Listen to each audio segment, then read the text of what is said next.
Hey there, it's Brian Sebastian, movie reviews and more, worldwide TV entertainment. Women on TV.tv, iTunes 247 out of Franklin, Tennessee, and iHeart TV, our radio, and all podcasts, radio, TV shows around the world. So this is a special interview. This is interesting. Tony, let's talk about who you are, what you're doing, and your film. Go ahead. Sure. I'm Tony Estrada. I'm a filmmaker, producer, director. I directed a short film by the name of Viva La Revolucion. It's about a kid who is bullied, learns about the Cuban Revolution, and decides to start a revolution against the bullies, and ends up becoming kind of the dictator of the playground. With this film, we have taken it from short film to taking it around schools to do a live presentation about both youth empowerment and the film's anti-bullying message. And now that film is being turned into a national tour of schools, as well as a book series and a TV show. Did you expect this to happen when this was being done up? Because these things kind of just grow on their own after a while. But this is a great thing because this can be in schools forever. And I think this is great. Anti-bullying is really, really important. And movie reviews and more, we champion that too, because we've had people who've been bullied and suffer from anxiety and depression in the past because of that, and who still suffer from that. So we really, I'm really happy that you're able to come on and talk about this, because this is a very, very important matter. Yeah, and that what you just said right there about people being affected by bullying, this was exactly kind of how this thing morphed. Originally when I set out to do this, it was a very egocentric thing of how's this gonna, I think this is a funny idea, how's this gonna push my career forward, how's this gonna make me better, so forth and so on. However, it wasn't until I started to bring friends and collaborators on who I've worked with in the past that they started to share their experiences of bullying with me. And they started to tell me about how this film has been affecting, or how reading the script affected them, and took them back to things that they experienced in school or what they're seeing their kids go through and all this stuff. And that was a moment when it really started to take on a whole new life and meaning for itself. I stopped feeling like the project was serving me, and instead I was serving the project. And when that sort of switch in my mentality took over, that's when I really started to find this new energy, this new passion, this new evolution for the project. And I'm so grateful that it happened, because that has really allowed all these other avenues to open up because of it. I like the empowerment aspect of this, because that's very, very important, because it's interesting. I think it's like the last 5 years, I've had more people come out and talk about that they were really affected by bullying. I remember talking to a lot of comedians. Most comedians, successful comedians, were bullied, and their job was to make the bullier laugh. That's how they stopped, but it still affected them, and I never forgot that. I go back to Robin Williams, not Cedric the Entertainer, but a bunch of people, and that just like blew my mind away, and how they became that funny person. It was because of the bullier. And they want to, continue to get beat up because they saw what happened. But at that end, they always ended up going and championing those causes because of that. They saw that happen. It's very interesting. Yeah, and truthfully, most of the time when bullying takes place, in the later middle school stages and the late elementary school stages, it's such a crucial part of our development and in our brain of starting to figure out, can we survive in this world? Can we be independent and free by ourselves?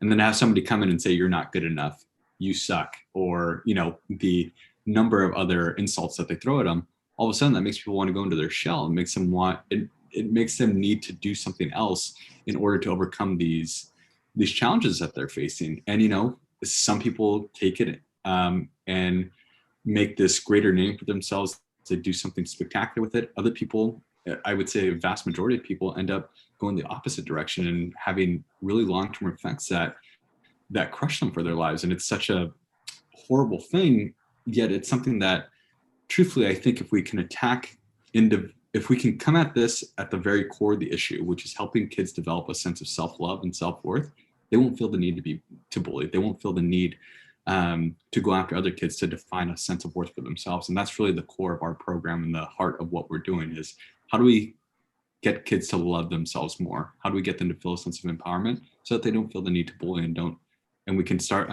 untangling this, very complex web. What's it like to have an award winner in front of your name now? And what did the kids think about seeing this when they saw it? The award winner is a nice accolade, but truthfully, the greatest award for me has been the reaction that children have had to it. Even as I'm just saying those words, I'm getting chills talking about it because I've seen it firsthand, the way kids have reacted to it. One of the most powerful experiences was when we did our first live event. There's a moment in the film where the kid raises up his arm to sort of start the revolution, and half to three quarters of the kids in the audience put their fist up too in solidarity. I started tearing up a little bit because it was so impactful and it was so powerful, knowing that this kid's journey was so reflective of other kids. On top of that, as we've gone through other events and we started to see kids' reactions, it's funny. We had this one kid who, in the group chat, because we were doing a Zoom version, was like, "This movie sucks," and then about halfway through, he goes, "Oh man, this is actually getting really good." And then at the end, he goes, "Bro, I can't stop crying." And that's the type of thing that I'm so grateful for this movie is kids have this barrier, they have this resistance to wanting to hear a message when it's being thrown at them. But what I feel that our film does and really helps kids to connect with is that it draws really close personal experiences to them, helps them lower their walls so that teachers and parents can help to identify certain problems in schools and help those kids out the way that they need to. And that's been the most amazing thing. I can imagine what it's playing like when they could see it on the big screen for one, but also talk about how this came about and then what was your year like last year? What were you doing during lockdown? Because last year for me was my best year ever, but I only know 33 people in the world who could say that. That's not a lot of people, unfortunately. Yeah, we were just about to take this film to the greater Chicago area where we're going to hit 4 schools and I think over 4,000 kids. It was really exciting. And a week before we were going, they were like, "I'm sorry, but the schools are shut down completely. We can't do this anymore." So then we had to say, okay, well, how do we change this? How do we shift this? How do we change the strategy? And that's when we turned into the virtual events. And I'm so glad that it did because it allowed us to get to even more schools. It allowed us to, I think the biggest thing that it did for us was got parents, kids, and teachers all in the same room because they had no other choice, right? They were on a Zoom call. Parents were sitting close by to their kids as they're listening to this presentation happen. And the thing that I've always wanted for this film is to help parents and kids talk about the hardest things to talk about, because bullying is not something that a lot of kids are comfortable addressing, whether they are bullying or they're being bullied. And for lockdown to enable those conversations to happen in real time, to see the parents' reactions in real time, was so insanely powerful. And as terrible as COVID has been, that was one real shining moment where I was like, wow, this is making the best out of a bad situation. And I'm glad that kids and parents can connect in this way. Well, what that is, and I tell people, when everybody were locked down, if you were smart, you were taking advantage of all the things you always wanted to do, things that you thought you would never do, and starting something new. Mm-hmm. That's taking advantage in a positive way, and you only get one chance of that. Yeah. And like I said, we are able to reach our 1 million view on our YouTube channel.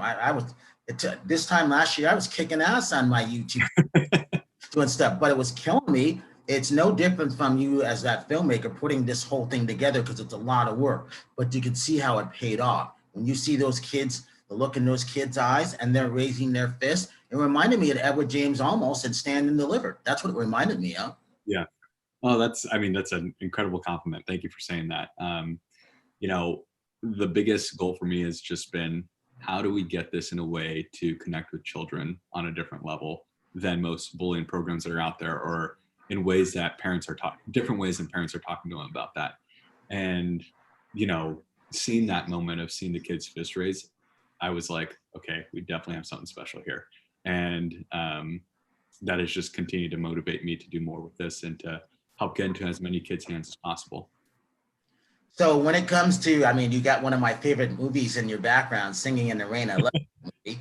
It was an honor to meet, Donald O'Connor, when he was alive. I never forgot that. And awesome. Oscar night, believe it or not. But it was one of those things where, what's it like to have someone who's Grammy nominated and they're also of Mexican descent? That's an honor because you're getting into the cultural aspects of that. Talk about that. Yeah, so having I'm sorry about that. Having Maite on the film was amazing. She is such a proponent of the anti-bullying movement, of youth empowerment. Um, a big part of the reason why she wanted to do this and what motivated her was because she felt so deeply and passionately about the film. Moreover, what she was, so kind enough to do because she felt so motivated by this project was take it to CNN, take it to Univision, and that gave us exposure that most short films will never experience, which is national coverage. And that, I mean, unlocked, again, so many doors for us, and that was just incredible. And that's the fun part of things like that, because when you can have that person in it, you can take it to that next level, and you get that exposure. That's what it's all about. It's a great thing. Where do you want to take this now? And thank goodness you're taking it to Chicago, because Chicago needs it for one. But where do you want to take it now? Yeah, so the next goal is to continue to take it nationally to schools, obviously when the school year starts back up. But our next big goal is, right now we're working with a New York literary agency, and they're helping us to develop this into a 8-part book series, taking the concept and expanding it into different ways. And I'm also working with my agents at Aries Talent Agency to develop it into a television show, which is actually being pitched around right now. So my goal has always been, how do I get this into every kid's hands in America? Because I know the effect that it can have if it lands correctly. And this has been 2 ways in which that the legacy and the message of this film can last longer than just a film festival run. Who are you dealing with over there, Rebecca? Rebecca and Tina and Amy. So it's one of the things that it's a really, really good, important thing. The message is important. Give the social media links for everybody. At VLR Movie, VLRmovie.com. And then you can also follow me at official Tony Estrada. And then what do you have coming up? And then for your own personal stuff, what are you working on right now? Yeah, so I'm actually working on a number of things. Alongside the Viva book series, I'm also working on a motivational memoir, kind of a self-help development memoir told through my lens. I have a action thriller that I've been working on that takes a social political approach to Assault on Precinct 13, specifically dealing with the Mexican American population, called Those Who Fear Us. I'm also working on a musical called Labor of Love, about a Mexican day laborer who just arrives across the border and falls in love with the head of the ultra-conservative campaign strategist. And so it's kind of takes a fun approach to, and a lighthearted approach to the immigration issue. On top of that, I have another movie called Bridesman and a TV show called Manny, which are all being pitched right now around town. So, hey, congratulations on all that. I mean, you're not busy, are you? It's exhausting, but it's super fun. No. Well, I tell people again, the lockdown was a chance for most people to reset in a safe way, providing you did it in a safe way. Yeah. I was warning people back in 2018. This was very serious. I knew it was coming. I just didn't know what the name of it was. So we started preparing May of 2018. If you can believe that, we took our shows to Tennessee. We had 4,400,000 views a day and still climbing. And it was one of those things, you got to get all this stuff set, just like how you're setting it up in the schools. Congratulations on that. Thank you. Yeah. And I think, to your point about COVID being a time to slow down and stop, I think the biggest takeaway for me was addressing a lot of the fears and addressing a lot of the insecurities that I had about myself, and then translating that into my work and being for that. And I'm so glad that Viva has been like the perfect conduit, because as I'm learning, I'm helping the kids learn, and it's just a perfect connection for this. Oh yeah, absolutely. Give your social media links one more time. Sure. For VLR, it's at VLR Movie, or VLRmovie.com.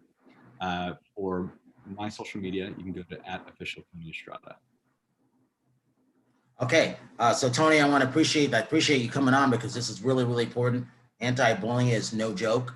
We actually have a guy named Andrew Cole, musician, that we talk about that. So he actually did a documentary on things like that. I think what I'm going to do is I'll set you up on a future show when you come into studio. Melinda's been there. and you meet Andrew because he got Paul McCartney, Dr. Dre, Snoop, Oh, wow. everybody to talk about anti-bullying. He got 50 people, major acts around the world to talk about why this is important. Oh So my God, one amazing. of our good friends right now. His name is Andrew Cole Music. So what I'll do is I'll set that up. And as I always say with people, if you see someone without a smile, please give them one of yours. Tony, thank you for coming on, and we will see you next week.